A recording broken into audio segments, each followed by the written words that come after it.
Good evening. I'm Ellison Barber in for Tom Llamas. Tonight, a terrifying situation in the United Kingdom as a driver barrels into a parade mowing down pedestrians. At the time, fans lining the streets of Liverpool celebrating the Premier League victory. And we must warn you, the video is disturbing.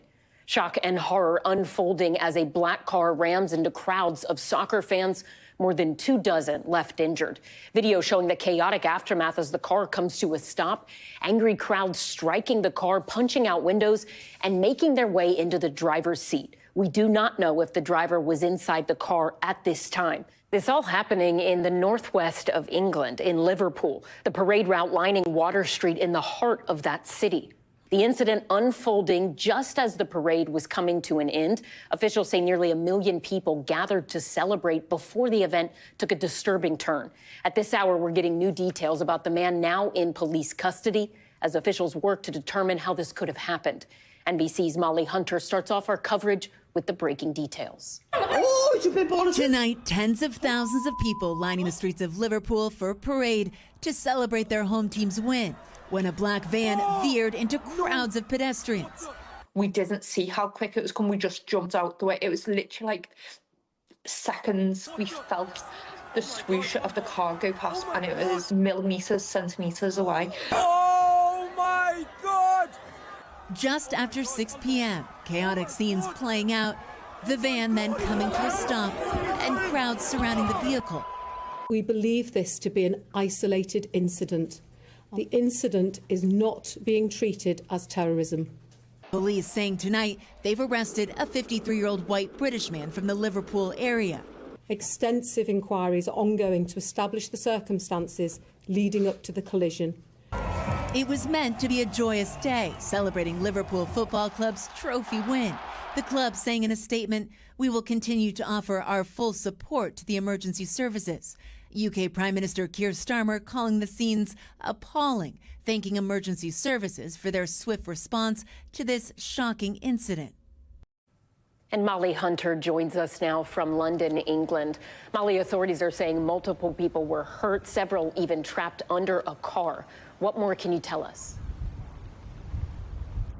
Yeah, Allison, we're learning from emergency services that when they arrived on the scene shortly after 6 p.m. this evening in Liverpool, 4 people were actually trapped underneath that vehicle, including 1 child. They also say they treated 20 people on the scene with minor injuries. 27 people were taken to the hospital. 2 of those people had serious injuries, including 1 child. But they also said, Allison, that certain people with injuries self-presented at hospitals, so that may not be a complete number. Allison?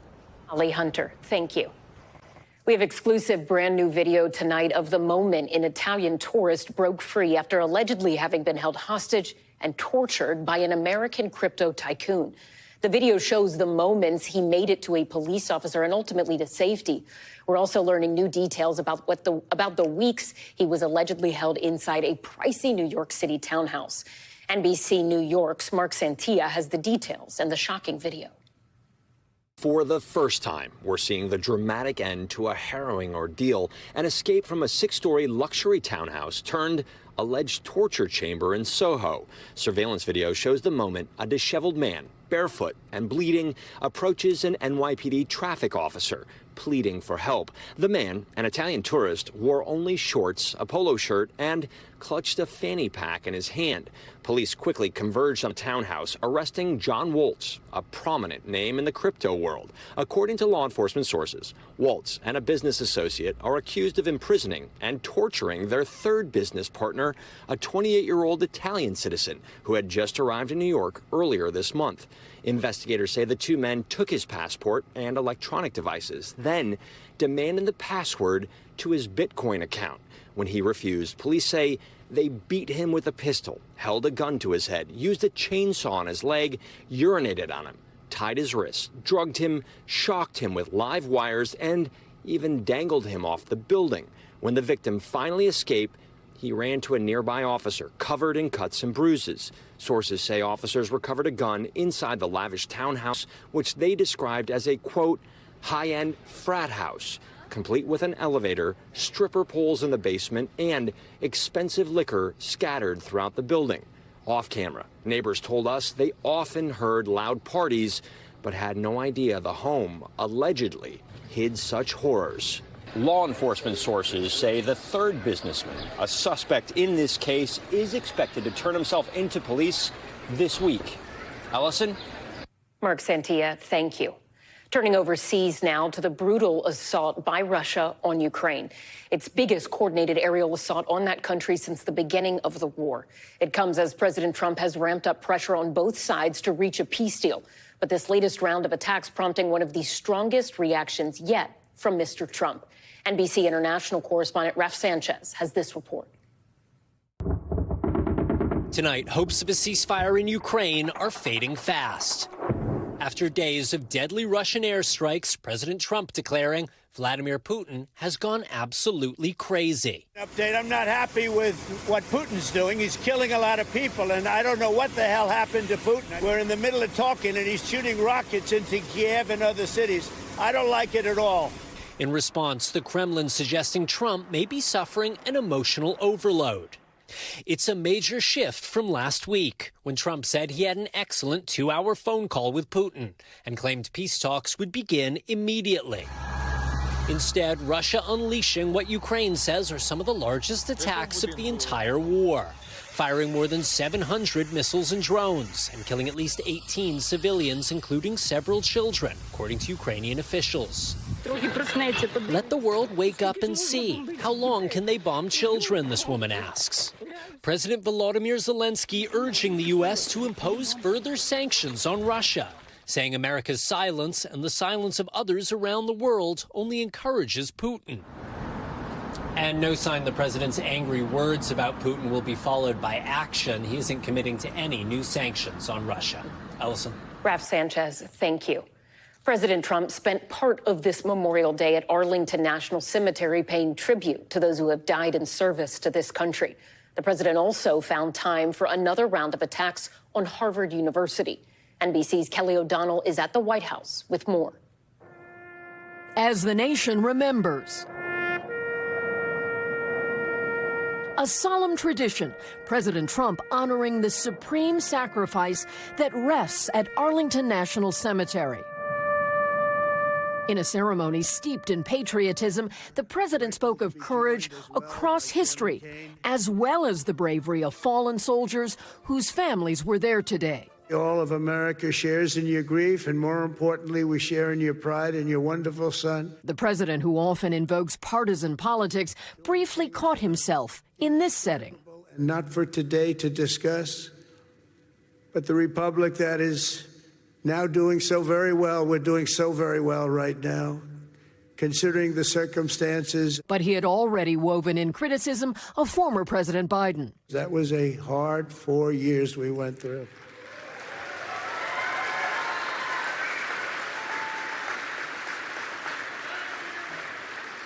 Who would let that happen? People pouring through our borders unchecked. Away from the solemnity of this day, the president reignited his fire on social media, aimed at a frequent target, Harvard University. In a new threat, the president writes, "I'm considering taking $3 billion of grant money away and giving it to trade schools all across our land." However, some of that funding is authorized for medical and scientific research, not done at trade schools. In another post tied to immigration, the president demanded the foreign student list from Harvard as a means for his administration to limit entry of students he called radicalized lunatics, troublemakers all. Harvard says it has complied with the administration's request for information. The university's president has described the actions as retaliation for our refusal to surrender our academic independence. And Kelly O'Donnell joins us now from the White House. Kelly, on the terrorist front, how close is the U.S. at this moment to a deal with the EU? Well, the president has ramped up his trade war and then sort of pulled it back when it comes to the EU. He had a phone call on Sunday with the president of the EU and expressed frustrations that negotiations were not moving along. He has said he would impose a 50% tariff on European goods beginning June 1st. He's now giving some additional time, pushing that off until July 9th. And in the interim, he's expecting there will be negotiations, giving that some breathing room and some time. And today, the top trade negotiator for the EU, posted that he has spoken with the Commerce Secretary and the U.S. trade rep and called those constructive conversations. Ellison? NBC's Kelly O'Donnell, thank you. Also on this Memorial Day, the threat of severe weather impacting roughly 12 million people from New Mexico to Alabama, with tornado watches in effect for parts of Texas. The storms come as millions of people make the journey home after a busy holiday weekend. Here's NBC's Ryan Chandler with more. Tonight, severe weather already moving in this holiday weekend. Tornadoes touching down in New Mexico and hailstorms and heavy winds hitting Texas. In Oklahoma, torrential rain caused massive flash flooding as severe weather collides with this Memorial Day travel rush. AAA projecting 45 million Americans hit the road and skies this weekend. It's a bit stressful, you know. You just want to just get on the line, get checked in, and just go. Thunderstorms over Colorado leading the FAA to issue a ground stop in Denver. Dallas-Fort Worth Airport also in the bullseye of strong storms, adding more stress to these hectic scenes. TSA says they screened over 3 million people Friday, the third busiest day of all time. What'd you think when you walked up to this long line here? I thought it was a lie. It is not a lie. I've never seen it wrapped around stairs, past the toilets, and all the way down. Across the country, thousands of flights delayed. On Saturday, a flight from Tokyo to Houston was diverted to Seattle after a passenger tried to open the exit doors mid-flight. In a statement, FBI Seattle says the individual was transported to a local hospital for medical evaluation after the flight landed. But most travelers are on the roads. More than 39 million drove this weekend, with gas at its lowest Memorial Day price in 4 years.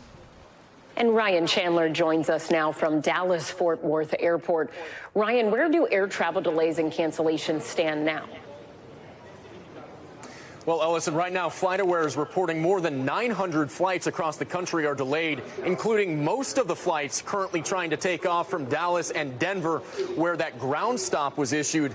Here in Dallas, more than 200 flights are currently on the ground as these travelers are trying to get home at what is now becoming a late evening at the tail end of this Memorial Day weekend. The question now, will these delays and more weather coming later push these frustrations farther into the week?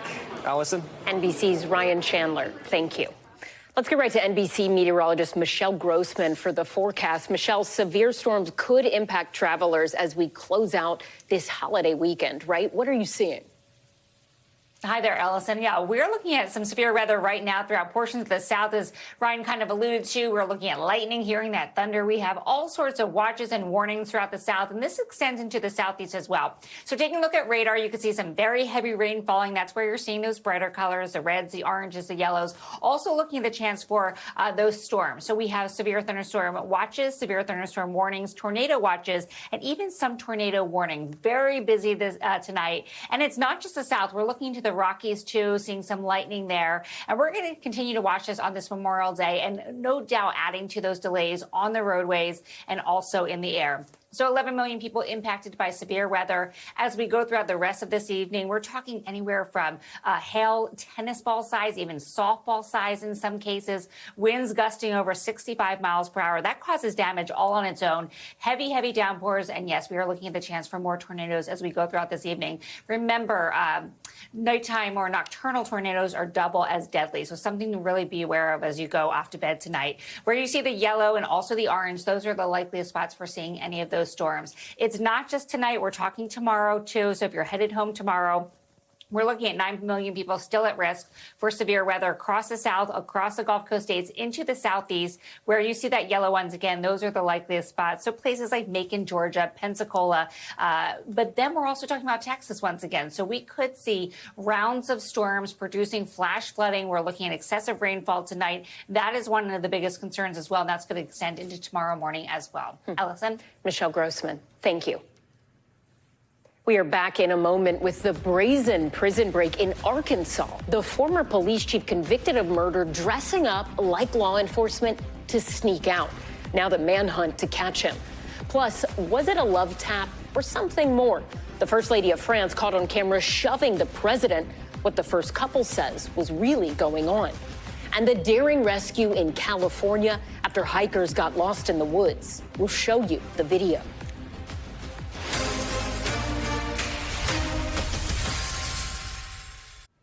Welcome back. There has been a recent surge in prison breaks. Louisiana police are still looking for 5 of the 10 inmates who escaped from a New Orleans jail last week.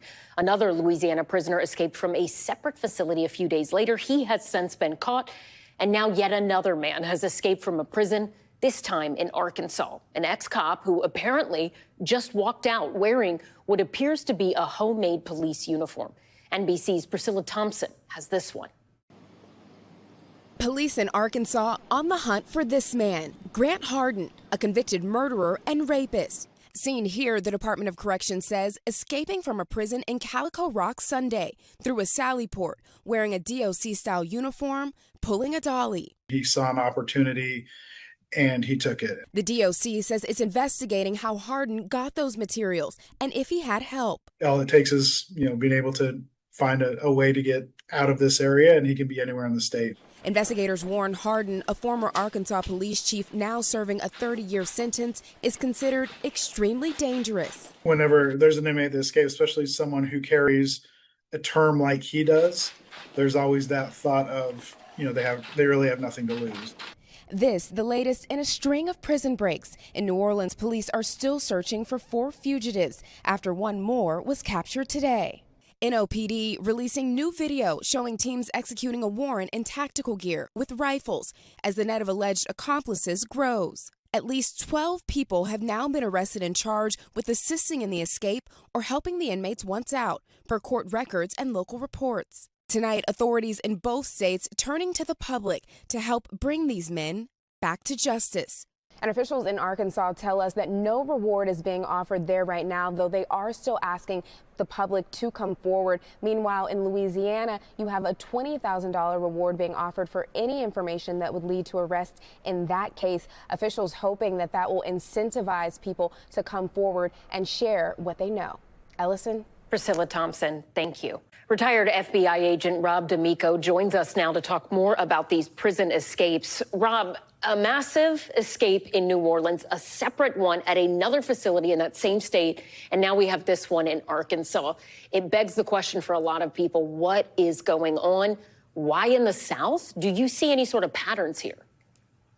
I think, one, it's the media that gets out and it gives other people that are thinking about it the idea, or they're going to go through with it. We see it with a whole bunch of different events like school shootings and things that they happen in series like this. But I think the biggest thing is probably funding, and it goes along different routes. One, funding to fix things. We saw the one in New Orleans that they had broken items that they try to get fixed. I think part of it is the amount of correctional officers that are on there and the training that they get, and they don't have the funds to do it. They don't pay that well. And then I think the other thing is buying equipment. You could put simple AI, not even complex AI, on these camera systems so that when something happens out of the norm, you can even put facial recognition into them, and you have all your prisoners there that you can shoot their videos of their face and their sides so that it can go into the AI system so it can identify people that are on cameras. So I think it's a series of them, but I think it all goes to funding and lack of it. Is there any sort of standard operating procedure, if you will, that goes into effect to recapture an inmate, an escaped inmate, or is that something that varies department to department, state by state? I think it varies, and I think it varies on the terrain, so to speak. We saw a couple years ago up in the Northeast that was very rural, and that's a whole different aspect to search in the woods for someone. This one is all built up area or mostly built up area. But you're going back to where they feel comfortable. I still think a lot of them probably are in New Orleans. That's where their support base is. But some of them are trying to get out. They're trying to get out of that immediate area, and they're going to go to where they have support there. And that's where the federal side of the investigation comes in, where you start looking at who they visited in prison, who called them, who wrote them, all these other things that go into figuring out where they are. And then the marshals, the FBI, and all the other federal agencies can send leads out into Texas and other states like that, doing surveillance. They're going to be surveilling family members that live outside the area to see if they can detect something that's not right with the family member who may be hiding them. You mentioned that funding is likely an issue. That's certainly something that we have heard the sheriff in New Orleans at that big breakout cite as an issue, saying locks needed to be updated and things like that. City council member we spoke to also said that they hadn't received requests that he was aware of for additional funding. Funding takes time. If that is a primary issue here, is there anything else that can be done or needs to be done in the immediate future to try and stop this from continuing to happen? Well, you know, the funding on the doors was just one part of it. You still had them to be able to get help from the outside, shutting the water off when they pulled the toilet and the sink out of the wall. People being complacent, the gentleman or lady going on to leave to get food, not enough correctional officers. So it wasn't just one thing. And that prison actually isn't that old.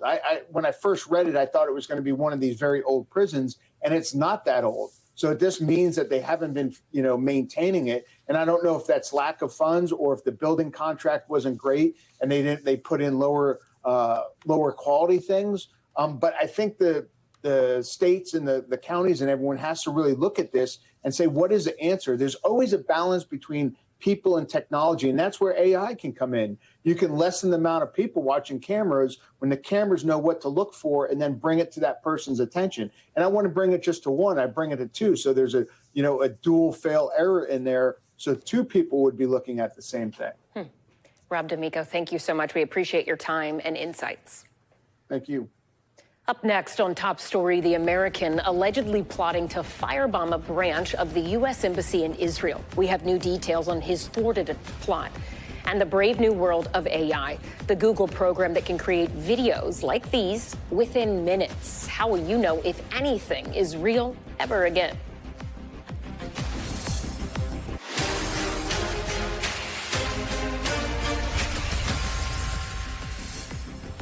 We're back now with Top Story's news feed. An investigation is underway after a fuel tanker and bus collided on Interstate 595 in Florida this weekend.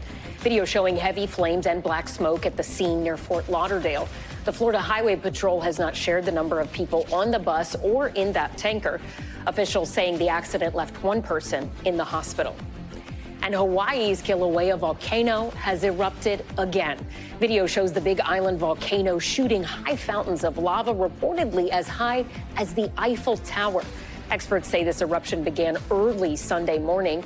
Kilauea is one of the world's most active volcanoes. Its lava flow can last for as long as 8 days. So far, there are no threats to the public. However, some volcanic smog may trigger respiratory symptoms. WNBA star Caitlin Clark out at least 2 weeks following a quad injury. The Indiana Fever announcing Clark is experiencing a left quad strain. The 2-week break means missing 4 games, including 2 at home. These will be the first regular season games Clark will miss since the start of her professional career. And almost 2 weeks after talking to us here on Top Story, Oliver Widger and his cat Phoenix have completed their sailing trip from Oregon all the way to Hawaii. A celebration marking Widger and his cat's successful journey about less than a month after they set sail. Widger documented his voyage on Instagram and TikTok after quitting his job. To mark this weekend's milestone, he posted a picture with the caption, "Dear Corporate America, I won." Widger saying after making repairs and spending some time in Hawaii, he and his cat Phoenix plan to set sail to French Polynesia. And the Placer County Sheriff's Office in Northern California posting video of a helicopter rescue. Sheriff deputies say the 2 hikers were lost in the Tahoe National Forest. According to messages they sent deputies, the hikers had run out of food and were lost on the trail. The duo, who had been advised to shelter in place overnight, were found hoisted aboard the helicopter and then flown back to safety. The sheriff's office saying both were tired and cold, but thankfully in good condition. We head now to the Middle East, where at least 52 people have been killed in Israeli airstrikes, according to Palestinian health officials. Israel says Hamas militants were their target. Today's offensive coming as Israeli and U.S. authorities investigate a threat to the American embassy in Tel Aviv. NBC's Matt Bradley has the latest. Tonight, the Gaza Strip reeling from more deadly Israeli strikes. Hitting a school housing displaced people. Israel's military says it was targeting militants operating from the school. Palestinian health officials said dozens were killed. The scene mirroring the chaos and devastation of last week's strikes. Among the targets on Friday, the city of Khan Yunis, home to pediatrician Ala al-Najjar. She was at work when the bodies of 7 of her 10 children arrived at her hospital. Another 2 buried under the rubble. The nightmarish reality setting in for her niece. We just need to stop war. The Israeli army said the Khan Yunis area is a dangerous war zone. Before beginning operations there, the IDF evacuated civilians from this area for their own safety. The claim regarding harm to uninvolved civilians is under review. Israel's renewed offensive coming amid new allegations of a plot to attack a U.S. embassy office in Tel Aviv. According to a Justice Department statement, 28-year-old Joseph Neumeyer, a dual American-German citizen, allegedly wanted to firebomb the facility. He was arrested at JFK Airport Sunday after he was deported from Israel, following an altercation last week when Israeli police said they found Molotov cocktails in his backpack. The Justice Department says earlier that day, Neumeyer wrote on social media, "Join me as I burn down the embassy in Tel Aviv." Authorities also found earlier posts that contained threats to assassinate President Trump. It comes after last week's deadly shooting outside a Jewish museum in Washington of a couple who worked at the Israeli embassy. On Sunday, one of the victims, 30-year-old Yaron Leshinsky, was buried in a small town outside Jerusalem where his family lives. Following that attack, President Trump sent his Homeland Security Secretary Kristi Noem to Israel, where she prayed at the Western Wall last night. I'm here to meet with the Prime Minister and visit with him about specific security concerns and what the United States can do to continue to support Israel and their security. Are you going to be asking him about bringing more aid into the Gaza Strip? I'm going to be visiting with him quite a bit about several different topics, but also talking about the 2 lives that were lost in America. It's been a tragic situation, and our hearts go out to their families. Yeah, Ellison, the head of a controversial American-backed international aid organization, resigned suddenly, according to Reuters and other news agencies. Jake Wood, who had been the executive director of the Gaza Humanitarian Foundation, said he was stepping down because he said he could no longer adhere to the principles of independence, impartiality, and humanity required for such humanitarian work. Now, his organization had been getting some negative press attention lately because of its murky origins and because it had been implied by other aid organizations that it was complicit in Israeli plans for the ethnic cleansing of the Gaza Strip. Ellison? NBC's Matt Bradley, thank you. Top Stories Global Watch begins in southern India tonight, where there is a high alert in place after a container ship sank. The vessel was traveling between ports in India, carrying over 600 containers, 13 of which were unspecified hazardous cargo when it sank early yesterday. The vessel also holding diesel and furnace oil. Fishermen are being asked to not go near the site of the accident. India's defense ministry says all 24 crew members were rescued. Competitors in southwest England are leaving it all on the line in their quest for an 8-pound wheel of cheese. Here's how it works. Hundreds of people hurl themselves down a massive hill chasing the cheese. First one to catch it wins. The official race was canceled over a decade ago for health and safety concerns, but that has not slowed people down. This year, participants said it was extra dangerous because the ground was dry and hard, causing some runners to get injured. And humanoid robots in China battled it out in the boxing ring this weekend. As part of a live-streamed event, the robots took part in demonstrations and competitions, circling each other and taking punches. It was all for the China Media Group World Robot Competition. The robots, which were controlled by human operators, showed off their skills and ability to bounce back. New video from overseas tonight making headlines, showing French President Emmanuel Macron appearing to be pushed in the face by the First Lady of France, Brigitte Macron, before disembarking a plane in Vietnam. You can see the moment here. Let's watch. Macron addressing the clip to reporters, covering his Southeast Asia tour, saying that he was, quote, joking and teasing his wife. Let's bring in NBC News national correspondent Yasmin Vasugian. Yasmin, what more are we hearing from President Macron? It was this really, Ellison, incredible moment, to say the least. You see this kind of red arm, as we saw in that video, kind of peeking out and pushing the French president, Emmanuel Macron, in the face. And then, of course, that red arm emerged to be Brigitte Macron, his wife. And he is now saying in Hanoi, after he had landed in Vietnam for this visit, by the way, the first visit by a French president in over a decade, I should say, saying, in fact, they like to joke around with one another. And I'm paraphrasing here, of course, the things that that he said, and that he doesn't understand why it's turning into this kind of geopolitical scandal. But of course, people are running with all of the conspiracy theories, this coming from the French president himself. But this is something that the French president, along with his wife, like to do, especially before official visits, to kind of let loose a little bit and de-stress before they disembark from the plane and take on the seriousness of the nature of their visit, for instance, to Hanoi. But certainly a lot of talk about why it happened and what happened aboard that plane as those doors opened, Ellison. Yeah, I mean, it's getting a lot of attention here in the U.S., but Yasmin, how are people in France responding to this? Well, once again, Ellison, if we think back to the time in which we found out about French President Emmanuel Macron's relationship with Brigitte Macron, her, of course, being 25 years or so his senior, there was a lot of talk here stateside as to how that could actually happen. Considering she was also his teacher at one point as well. But the French reacting quite differently, saying this is really nothing to make a big deal about. And the same thing happening this time around. We're hearing, of course, officially from the president's camp, along with others who essentially are saying this is something that they do. This is how they interact with one another to, again, decompress. They like to joke around with one another, and it's not really a big deal, but certainly making a lot of front pages here in the U.S., Ellison. Yasmin Vasugian, thank you. The federal trial of Sean Diddy Combs heading into its third week tomorrow. About a dozen people taking the stand so far as prosecutors work to prove the music mogul is guilty of charges that include racketeering, conspiracy, and sex trafficking. Combs has pleaded not guilty.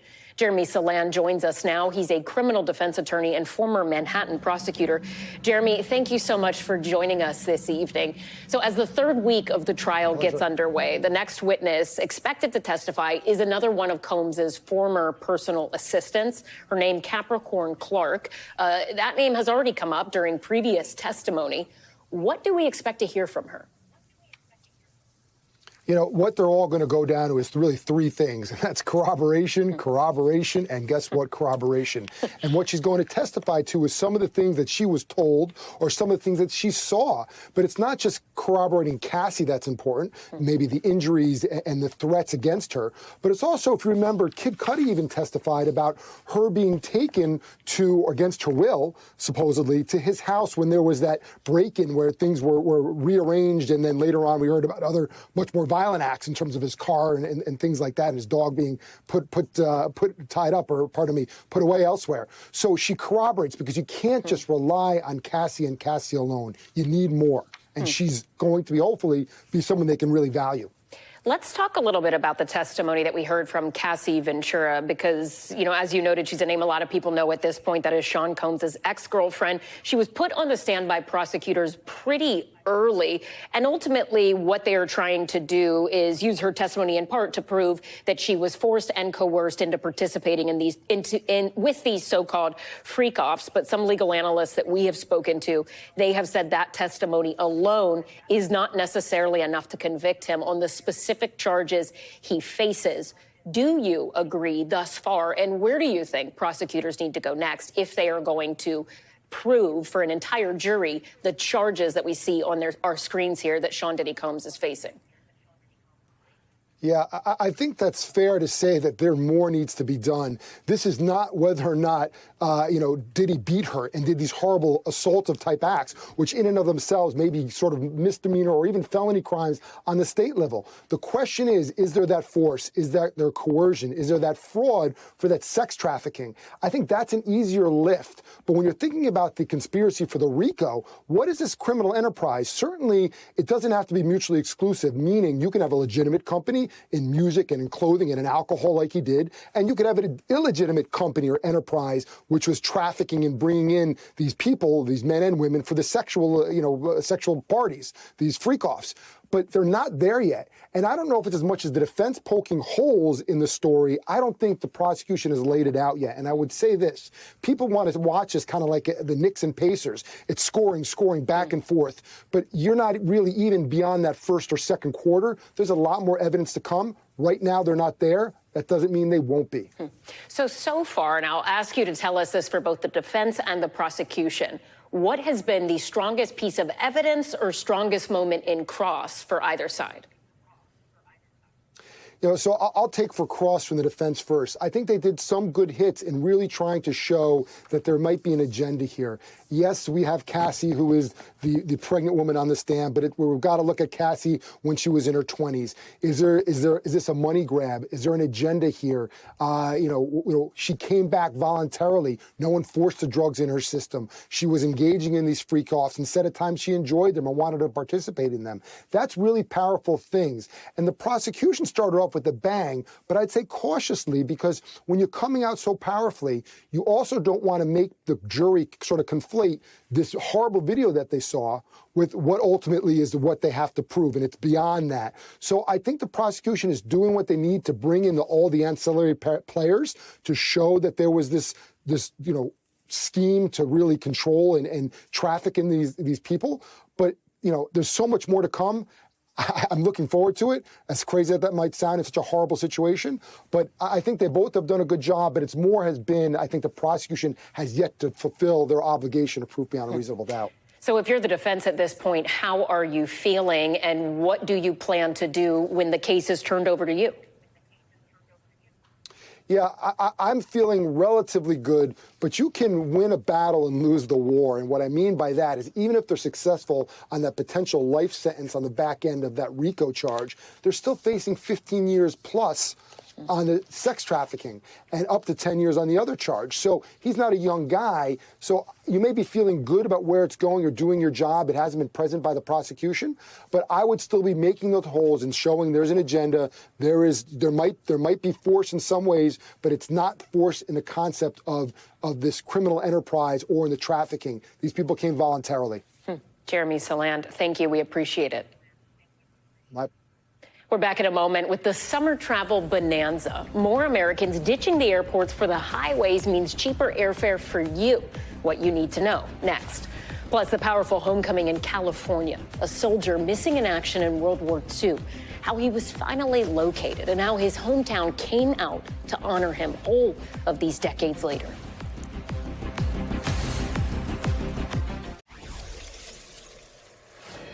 We're back now with money talks and some major savings when it comes to summer travel. With the unofficial start to the season underway, Americans are taking advantage of deals on airfare, while others look to save on travel with discounts staying local. NBC News business and data correspondent Brian Chung has more. As summer travel heats up, airfares are cooling down. This summer, travel website Hopper says the average round-trip domestic ticket costs $265, the lowest since 2021. Is 2025 the best year for summer travel deals that you've seen in some while? Yeah, 2025 is definitely the best in the last several years. Brian Kelly is the points guy and says he's noticing the same, with even hot itineraries like a July 4th trip trending down 10% compared to last year. Airlines and hotels are offering discounts like I've never seen. So if you've been on the sidelines, now might be the best time to book. The slump in prices, the airline's strategy for enticing travelers that are increasingly opting for the gas station over the airport this summer, amid concerns over flying and the budget burden of tariffs. A recent survey noted that about 70% of travelers this year are planning on road tripping, the highest since at least 2022. Drivers are getting a boost from cheaper gas too, with AAA saying the average gallon of gas is down over 40 cents compared to a year ago. Deborah Davis in Arkansas was hoping to leave the state this summer, but now says she's going to keep this year's vacations within a drive's distance. I don't like to go anywhere where I have to worry about, well, if I spend this, I may have this bill come up when I get home.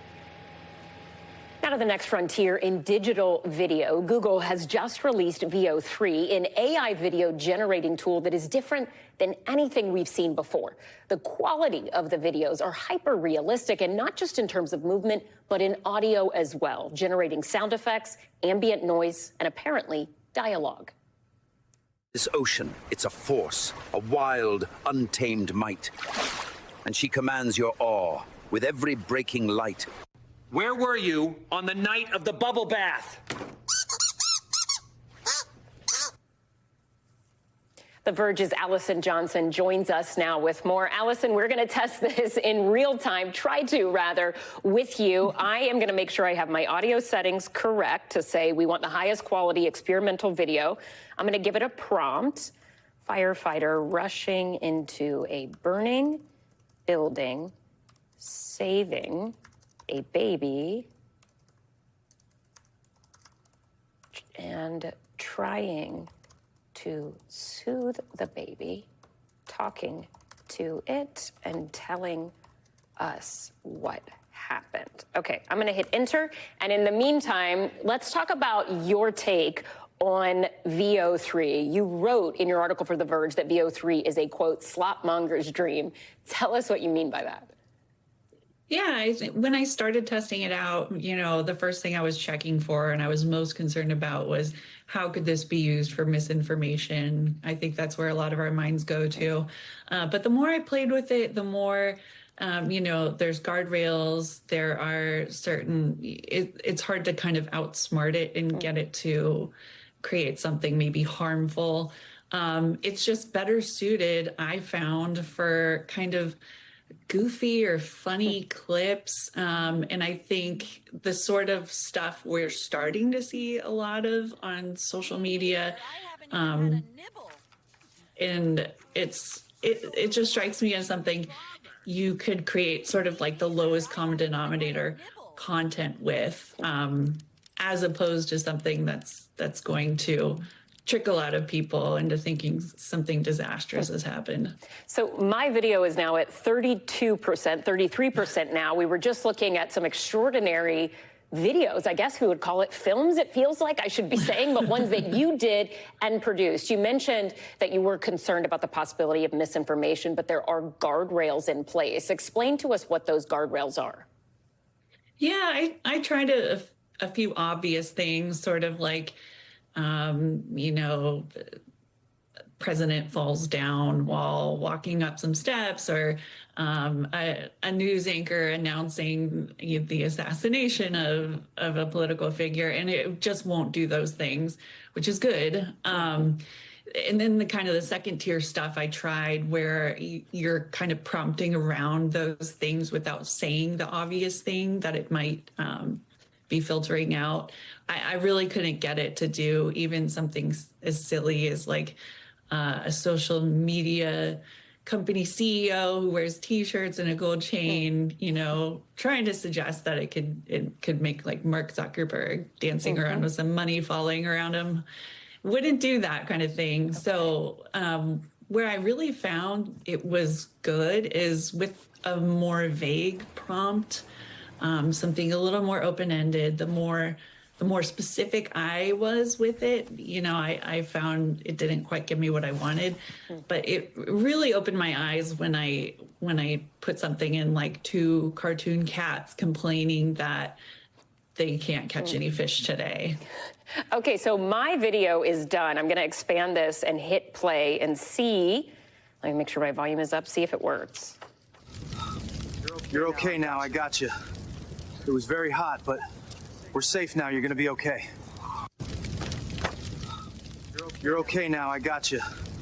It was very hot, but we're safe now. You're going to be okay. I mean, for me watching this, I didn't tell it what to say. I just said that I wanted to see a firefighter rescuing the baby, calming it down, and then and then telling us what happened. It created this dialogue on its own. A lot of people will see this and say, that looks like a real person, but these aren't real faces at all, right? Right. Yeah. It's all generated by the AI. And that was the surprising thing to me, was just prompting it to create some dialogue, and it would fill in the gaps with something that sounds super convincing. That, the imagery, the way the camera is kind of moving out here. Yeah.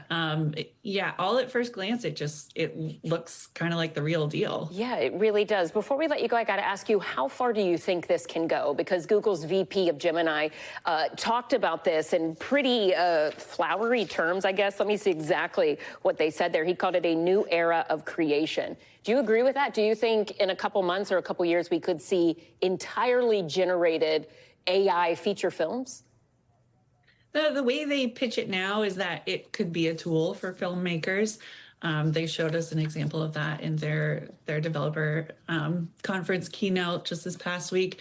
I think it is a different era, and for better or worse, we're going to see a lot more of this stuff. And I think the best we can all do is to kind of be ready to think more critically about what we see, whether it's an image or a video, just to be ready to kind of have an extra filter of like, could this be AI generated?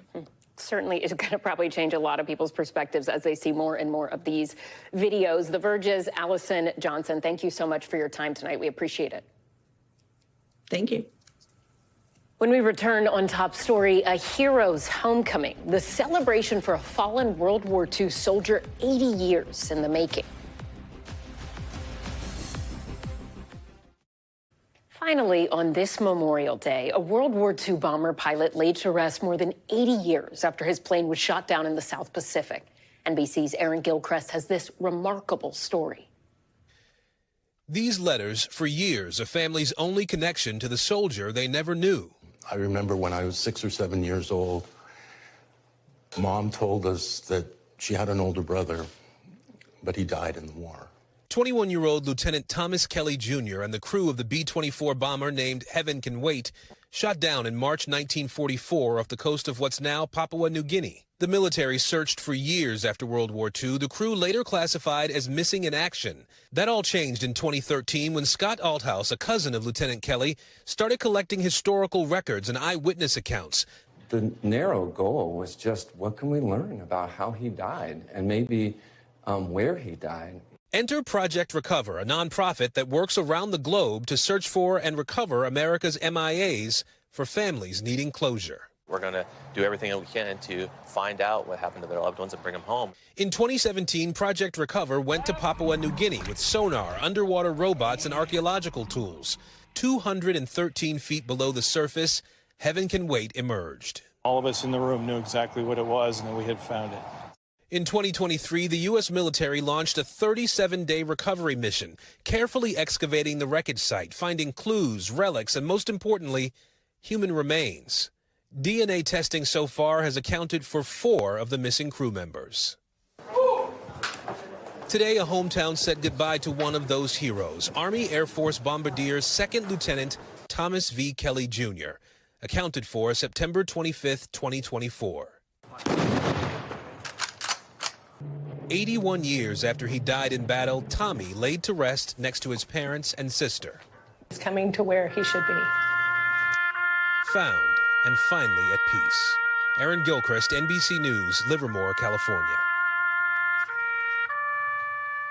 Our thanks to Aaron for that report, and thank you for spending some of your Memorial Day with us. I'm Ellison Barber in New York for Tom Llamas. Stay right there. More news is on the way.